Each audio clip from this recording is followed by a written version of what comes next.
শান্তি 2/5/2025 প্রাতঃমূল্যে ওম শান্তি বাপদাদা মধুবন। বাবা বলেছে, মিঠে বাচ্চে, একান্তে বসে নিজের সাথে কথা বলো। একান্তে বসে নিজের সাথে কথা বলো। আমরা অবিনাশী আত্মা, বাবার কাছ থেকেই শুনি।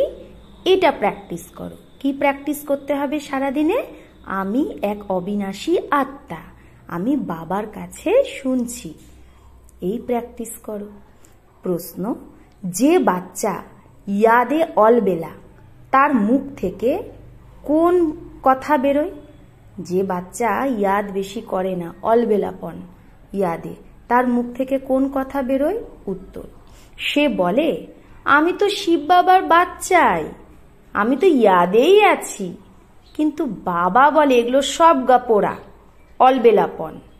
এতে তো পুরুষার্থ করতে হবে, ইয়াদে থাকার পুরুষার্থ করতে হবে, অ্যাটেনশন দিতে হবে। এরকম বললে হবে না, আমি তো শিব বাবার বাচ্চা, সবসময় বাবার ইয়াদেই থাকি। না, ভোরবেলা উঠে নিজেকে আত্মা ভেবে বসে যেতে হবে, মানে অমৃত বেলায় উঠতে হবে, রুহরিহান করতে হবে, বাবার সাথে কথা বলতে হবে অমৃত বেলায়।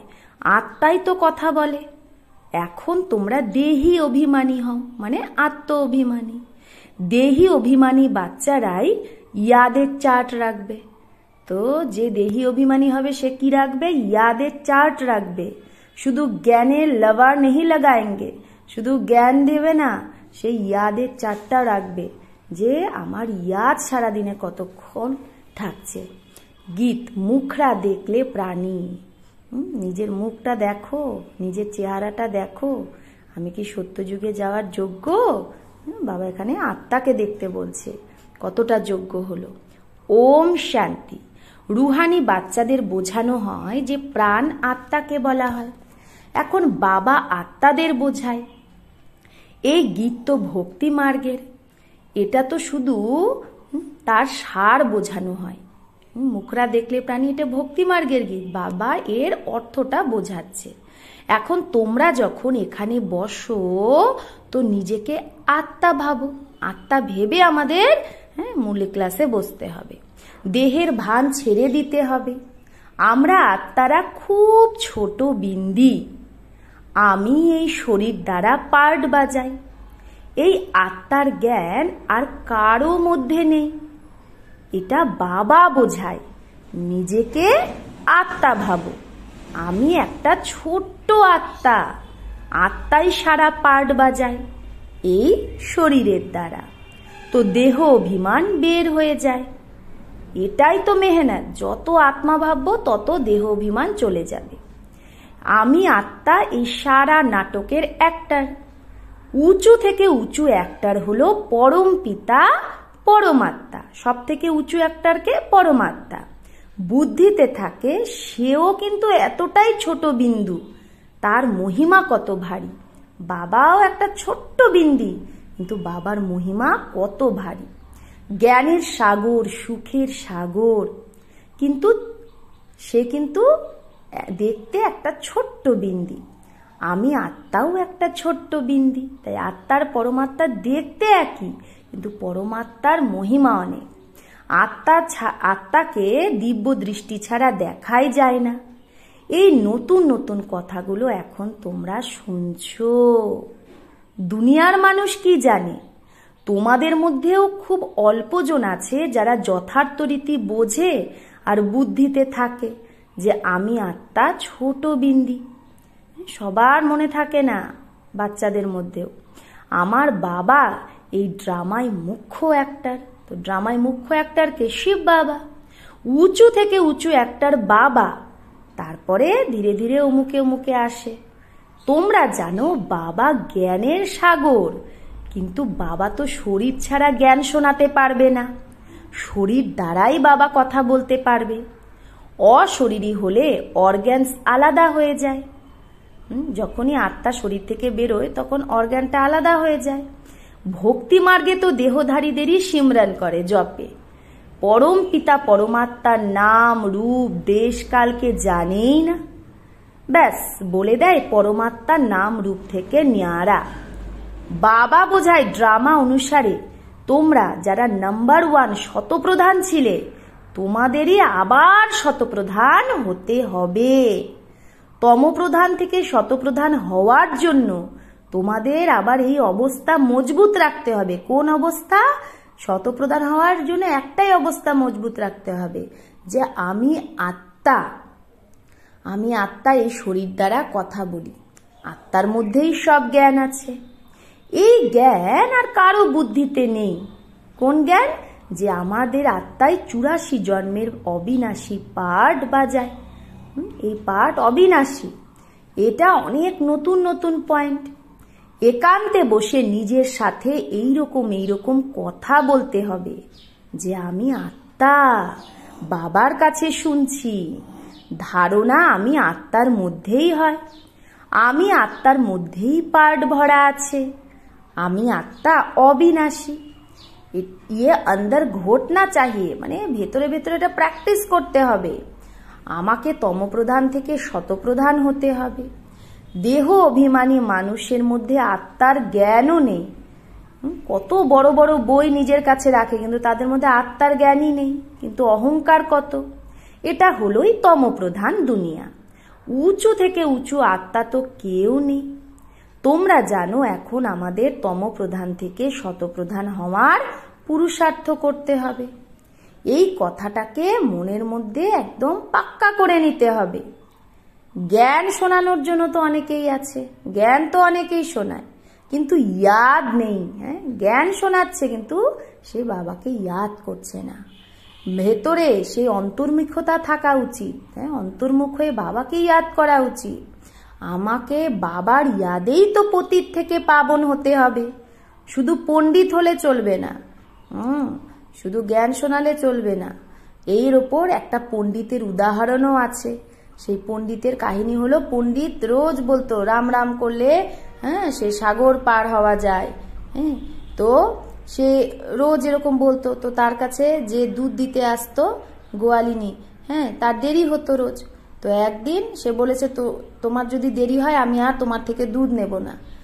তো পরের দিন যদি দেরি হয়, তো এইবার পরের দিনও গোয়ালিনী যখন দেরি হচ্ছে, গোয়ালিনী বলছে আজকে যদি আমার দেরি হয়, আজকে তো আর পণ্ডিত আমার থেকে আর দুধ নেবে না। তখনও কি করেছে, পণ্ডিতের কথা মনে পড়েছে। পণ্ডিত তো রোজ সবাইকে শোনায় যে রাম রাম করলে কি হয়, সেই তুমি নদী পার হয়ে যাবে, সাগর পার হয়ে যাবে। তো তখন সে কি করেছে, তার ওই কথা মনে পড়েছে, সে রাম রাম বলে নদীর মধ্যে ঝাঁপ দিয়েছে, দিয়ে পৌঁছে গেছে ওই পারে। তো পণ্ডিতকে দুধ দিয়েছে। তো পণ্ডিত তাকে বলছে, আজকে তুমি কি করে এত তাড়াতাড়ি এলে? তখনও বলছে, ওই যে আপনি বলেন না রাম রাম করে নদী পার হওয়া যায়, তাই আমি রাম রাম করে নদী পার হয়ে গেছি। তো পণ্ডিত তখন বলছে, এরকম হয় নাকি তাই কখনো? তখন বলি, এরকম হয় নাকি? এরকমই তো হয়েছে, আপনি তো বলেন। তখন পণ্ডিত বলছে, ওটা তো বলার কথা, তাই সত্যিই হয়।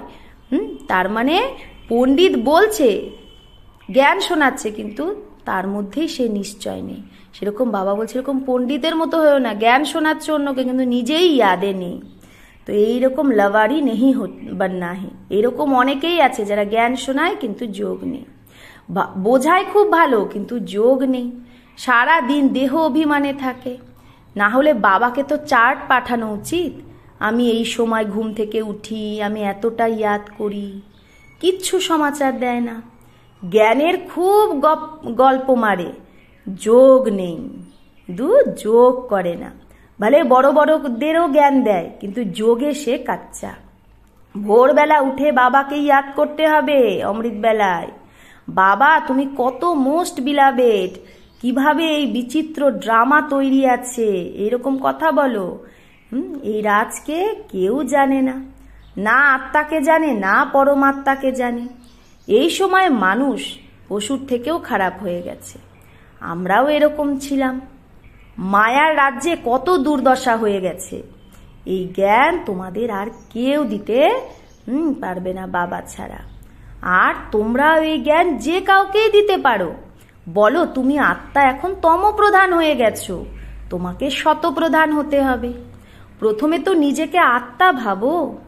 গরিবের জন্য তো আরো সহজ এই জ্ঞান। শাহুকারদের জন্য তো লাফড়া অনেক থাকে, তাদের তো অনেক টেনশন থাকে, অনেক ধান্দা আদি থাকে। তো গরিব যারা তারা তো আরামসে শুনতে পারবে জ্ঞান। বাবা বলে আমি আসি সাধারণ তনে, না খুব গরিব না খুব শাহুকারের তনে, সাধারণ তনে। এখন তোমরা জানো কল্পে কল্পে বাবা এসে আমাদের এই শিক্ষায় দেয় যে পাবন কি করে হবে। বাকি তোমাদের ধান্দা আদিতে খিটপিট হয়, তার জন্য বাবা আসেনি। তোমরা তো ডাকোই হে পতিত পাবন এসো, তো বাবা পাবন হওয়ার যুক্তি বলে। এই ব্রহ্মা নিজেও কিছু জানতো না। একটার হয়ে যদি ড্রামার আদিমধ্য অন্তকে না জানে তাহলে তাকে কি বলবে? আমরা আত্মারা এই সৃষ্টিচক্রে একটার, এটাও কেউ জানে না। ভালে বলে দেয় আত্মা মূল বতনে থাকে, কিন্তু অনুভবের সাথে বলে না। তোমরা তো এখন প্র্যাকটিক্যালে জানো যে আমরা আত্মা মূল বতনের বাসিন্দা, আমরা আত্মারা অবিনাশী। এটা তো বুদ্ধিতে মনে রাখা উচিত। অনেকের যোগ একদম থাকে না, হ্যাঁ একদম যোগ নেই বাবার সাথে, দেহ অভিমানের কারণে তাহলে মিস্টেকও অনেক হয়, ভুলও অনেক হয়। মূল কথাই হলো দেহি অভিমানী হওয়া। এই নেশা থাকা উচিত যে আমাকে শতপ্রধান হতেই হবে। যে বাচ্চাদের শতপ্রধান হওয়ার লগন থাকে তার মুখ থেকে কখনো পাথর বেরোবে না। কোনো ভুল হলে ঝট করে বাবাকে রিপোর্ট করবে, বাবা আমার দ্বারা এই ভুল হয়ে গেছে, ক্ষমা করো। সে লুকাবে না বাবার থেকে, লুকালে সেটা আরো বৃদ্ধি হয়ে যায় সেই পাপ। বাবাকে সমাচার দিতে থাকো, বাবা লিখেও দেবে তোমার যোগ ঠিক নেই। পাবন হওয়ার জন্যই তো মুখ্য কথা যোগ। তোমাদের বাচ্চাদের বুদ্ধিতে 84 জন্মের কাহিনী আছে। যতটা পারো ব্যাস এই চিন্তায় যেন লেগে থাকে যে আমাকে শতপ্রধান হতে হবে, দেহ অভিমানকে ছেড়ে দিতে হবে। তোমরা হলে রাজ ঋষি, হঠযোগী কখনো রাজযোগ শেখাতে পারে না। রাজযোগ বাবাই শেখায়, জ্ঞানও বাবাই দেয়। বাকি এই সময় তো হলো তমপ্রধান ভক্তি, এখন ভক্তিও তমপ্রধান হয়ে গেছে। জ্ঞান শুধু বাবা সঙ্গমেই এসে শোনায়। বাবা আসে তখন ভক্তি শেষ হয়ে যায়, এই দুনিয়াটাও খতম হয়ে যায়। হ্যাঁ এখন তো দুনিয়াটাও খতম হয়ে যাবে। জ্ঞান আর যোগের দ্বারাই সত্যযুগের স্থাপনা হয়। তো সত্যযুগের স্থাপনা কি করে হয়? জ্ঞান আর যোগের দ্বারা। ভক্তি জিনিসটাই আলাদা। মানুষ আবার বলে দেয় সুখ দুঃখ এখানেই আছে। এখন তোমাদের বাচ্চাদের ওপর খুব বড় রেসপন্সিবিলিটি, হ্যাঁ আমাদের উপর অনেক বড় দায়িত্ব। নিজের কল্যাণ করার যুক্তি রচতে থাকো। এটাও বোঝানো হয় পাবন দুনিয়া হলো শান্তিধাম আর সুখধাম, এই দুটো হলো পাবন দুনিয়া, আর এটা হলো অশান্তিধাম দুঃখধাম। প্রথম মুখ্য কথা হলো যোগের। যোগ নেই তো জ্ঞানের শক্তিও পাওয়ারও নেই, শুধু পণ্ডিতের মতো। আজকাল তো ঋদ্ধি সিদ্ধিও অনেক বেরিয়েছে, তার সাথে জ্ঞানের কোনো কানেকশন নেই। মানুষ কত মিথ্যায় ফেসে আছে, পতিত।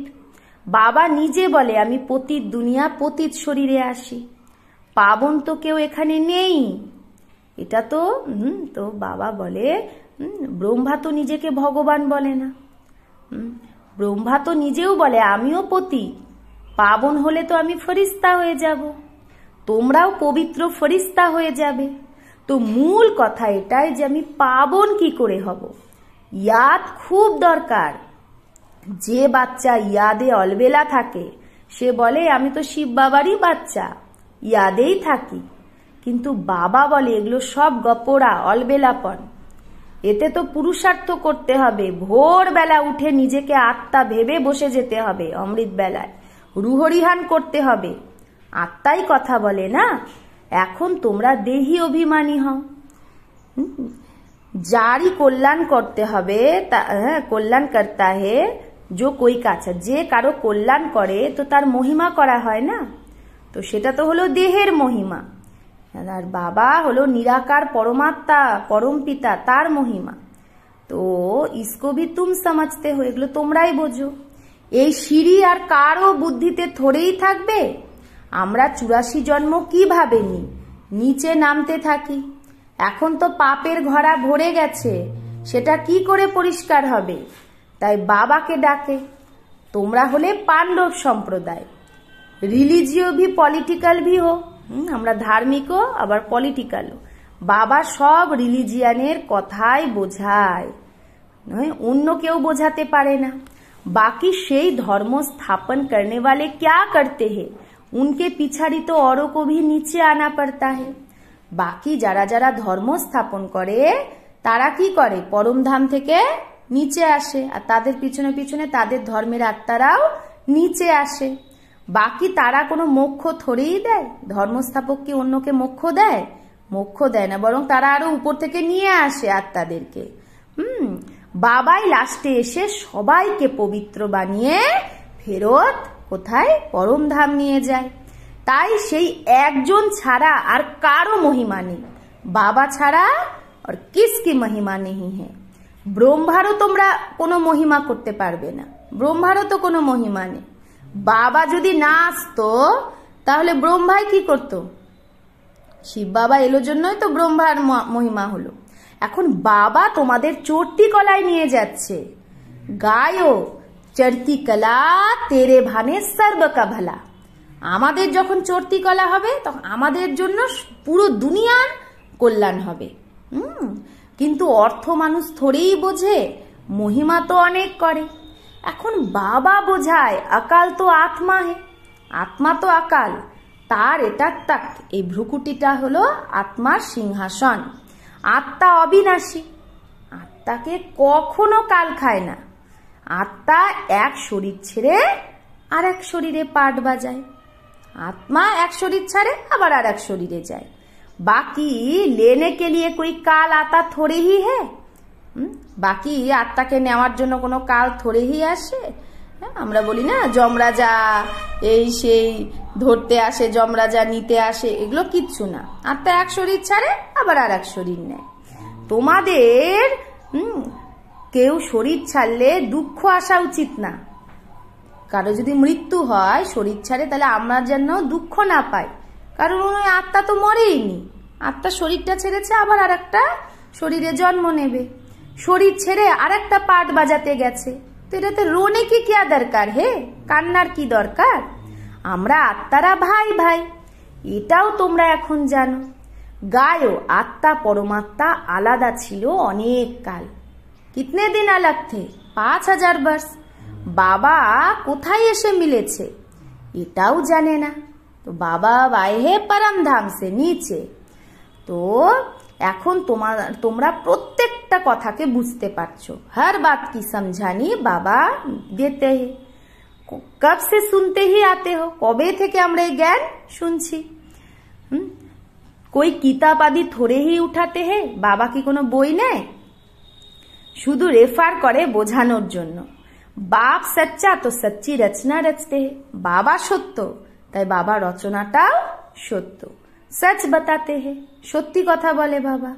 सच से जीत झूठ से हार, সত্য হলে তার জিত হবে আর যে ঝুট তার হার হবে।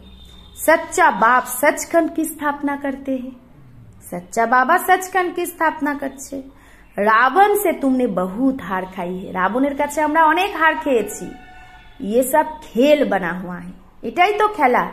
রাম আমাদের রাজ্য দেবে, রাবণ আবার ছিনিয়ে নেবে, রাবণের কাছে হেরে যাব। अभी तुम जानते हो हमारा राज्य स्थापन हो रहा है, এখন আমাদের রাজ্য স্থাপন হচ্ছে, তারপরে আর এগুলো কিচ্ছু থাকবে না। ये तो सब पीछे आए हैं, এই যে অন্যান্য ধর্ম সব পরে এসেছে, ওই সব ধর্ম সত্যযুগে থাকবে না। সত্যযুগে একটাই ধর্ম থাকবে, কি? আদি সনাতন দেবী দেবতা ধর্ম। তখন খ্রিস্টান ধর্ম, ইসলাম ধর্ম, বৌদ্ধ এগুলো কোনো ধর্ম থাকবে না, ওগুলো দাপর যুগ থেকে আসে। এই সৃষ্টি চক্র বুদ্ধিতে রাখা কত সহজ। जो पुरुषार्थी बच्चे हैं वो इसमें खुश नहीं होंगे, যে পুরুষার্থী বাচ্চা সে এটাতেই খুশি হবে না যে আমি তো জ্ঞান সবাইকে খুব ভালো শোনাই। সাথে যোগ আর ম্যানার্সও ধারণ করবে সে, সাথে তার বাবার সাথে যোগ ভালো থাকবে আর ম্যানার্স দৈবিক গুণ তার মধ্যে থাকবে। তোমাদের খুব খুব মিঠা হতে হবে, কাউকে দুঃখ দেওয়া যাবে না, ভালোবেসে অন্যকে বোঝানো উচিত, प्यार से समझाना चाहिए। পবিত্রতার উপরেও কত হাঙ্গামা হয়, কিতনা হাঙ্গামা হতে, সেটাও ড্রামা অনুসারে হবেই।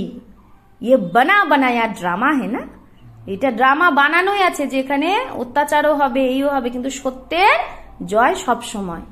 তো বাবা বলছে এরকম না ড্রামায় হলে তবেই পাবো না, মেহনত করনি হে, মেহনত করনি হে না।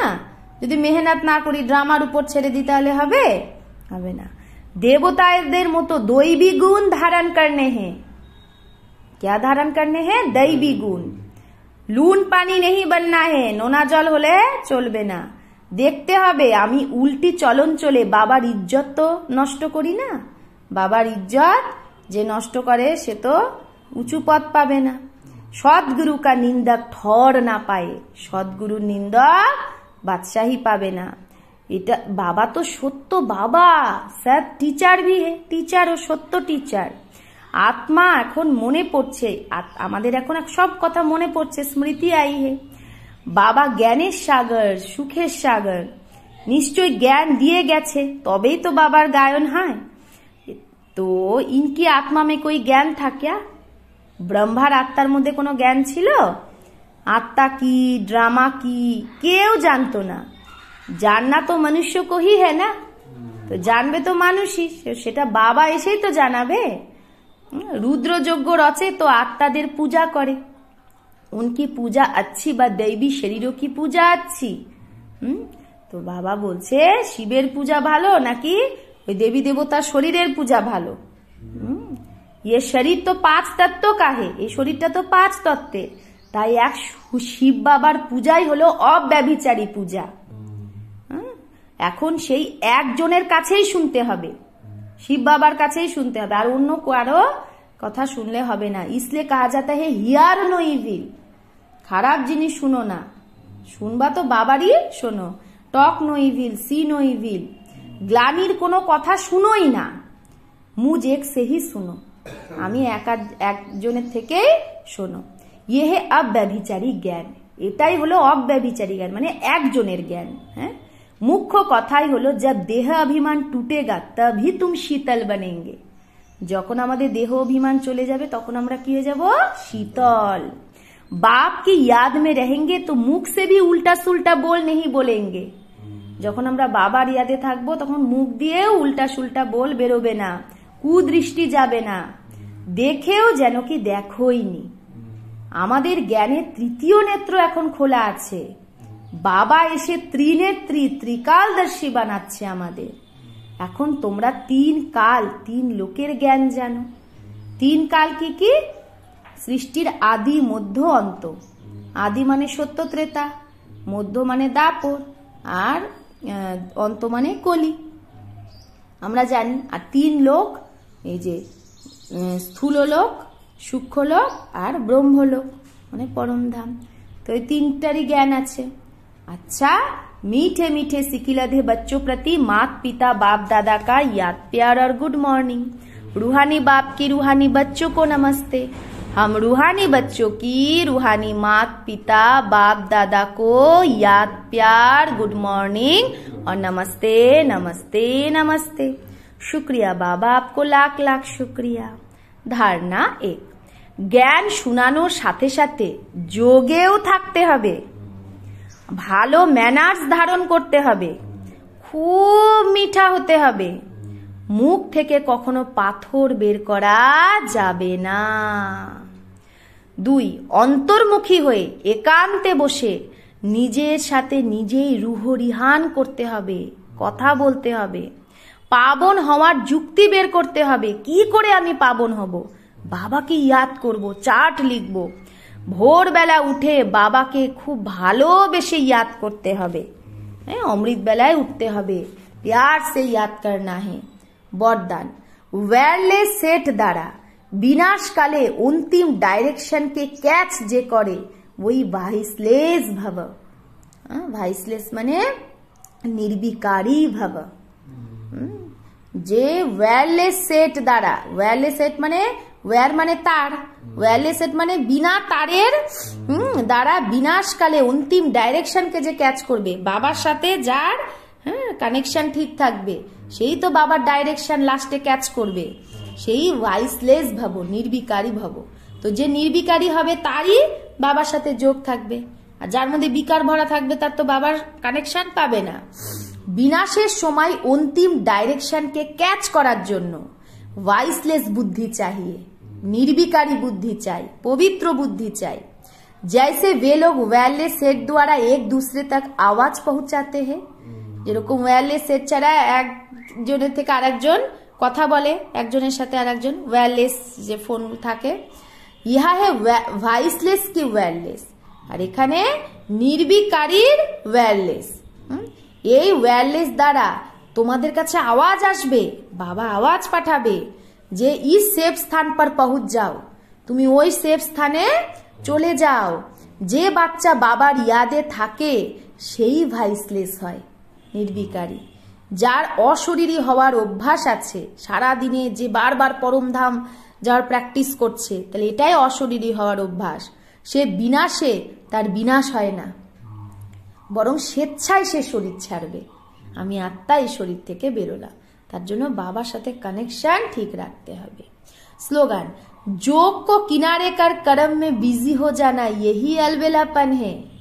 যোগকে কিনারা করে কর্মেই বিজি থাকা, এটা অলবেলাপন। বরং কর্মের মধ্যে আমাকে যোগ করতে হবে, কর্মযোগী হতে হবে, যোগে থেকে কর্ম করতে হবে।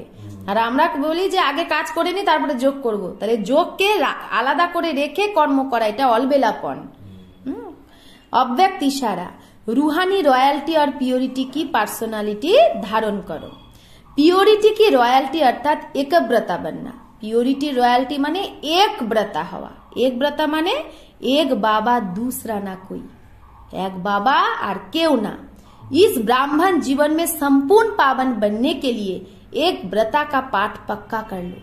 এই ব্রাহ্মণ জীবনে সম্পূর্ণ পাবন হওয়ার জন্য এক ব্রতার পাঠ পাক্কা করো, যে মেরা এক বাবা दूसरा ने कोई देहधारी को नहीं देखेंगे। বৃত্তিতে শুভ ভাবনা, শুভ কামনা যেন থাকে।